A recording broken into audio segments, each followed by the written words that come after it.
part two of the Department of Justice's interference with the real estate industry this past week. The second thing they said they want was that instead of a percentage being paid by the seller to the buyer's agent, which they feel like incentivizes a higher price, they would rather see an hourly rate paid by the buyer to the buyer's agent.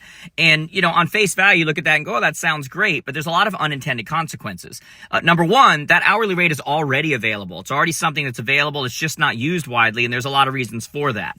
And so the main reason is that unintended consequence. If you go to an hourly rate being paid to the agent, what does an industry look like? What does the culture of that industry look like where you are incentivized to not have your buyer's offer accepted, to have the most difficult transactions ever, because the longer it takes, the more money you make. When you don't sell properties, you don't actually follow through and get a closing, you're still getting paid by that person. What does that industry look like? Those are unintended consequences.